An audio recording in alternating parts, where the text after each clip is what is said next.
Hi guys, it's Natalie Zangon, Mother Goose in my car. Finally, I was able to get fixed so I can sit on it.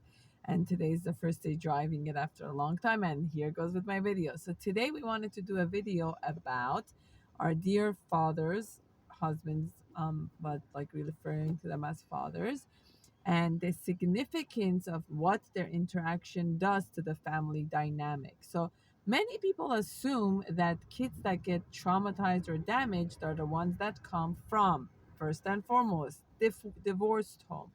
Second, emotionally argumentative, constant fight between the parents, or physical abuse, or sexual abuse or neglect. We always hear about these and we think this is why that child is messed up and traumatized. Well, I'm about to tell you about a new category that you might have heard of, but you might have not. These are the categories of emotionally unavailable or emotionally absent fathers. That's right, emotionally absent fathers. You might sit there and say, what does that mean?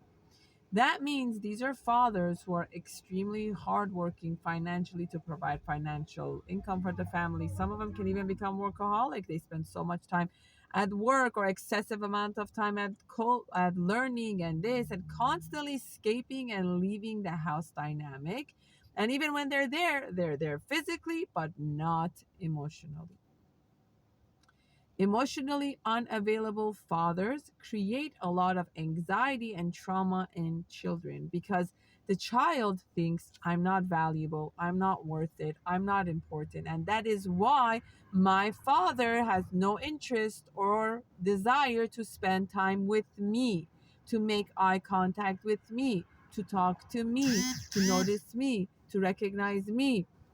So the emotionally unavailable fathers, some can be in the house, sitting on the couch, some can be on their phone, which is totally obvious that they're tuning out, and some can be there physically, but completely checked out emotionally. It's almost like they're in a daydream and they're in a haze.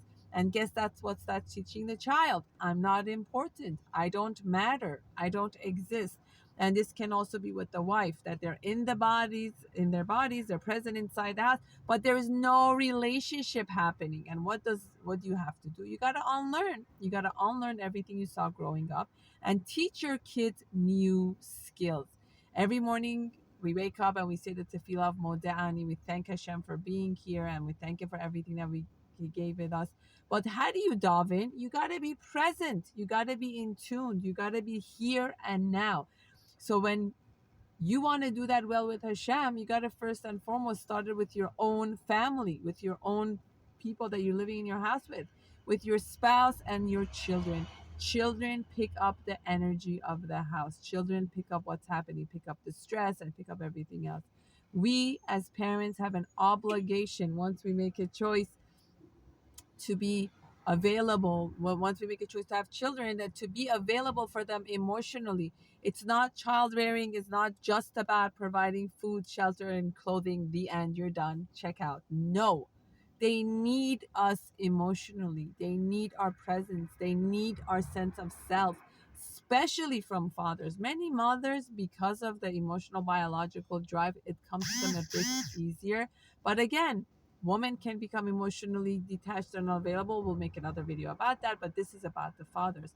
I'm letting you know and I'm reaching out to you. If you want to make a difference in your child's life as they're growing up, it's not just about the gifts you buy them. It's not just about all these things you send them to. It's not just about all the things, all the activity after school, this and that.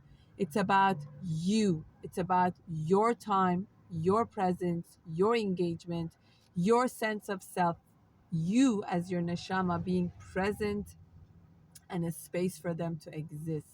This is the greatest gift you could give to them, like Yaakov did to Yosef HaSadik. As fathers, you could make a great difference in your child's life, and what you do in your child's life affects their relationship with God. The way children feel towards their father affects how they feel towards God. So don't be so busy and checked out and absent that they forget how to make the connection with you to then do it with God.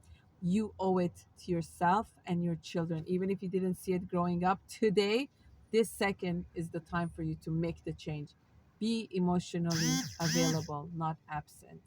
The damage, the trauma is so painful. Thank you for listening. This is Natalie Zangon.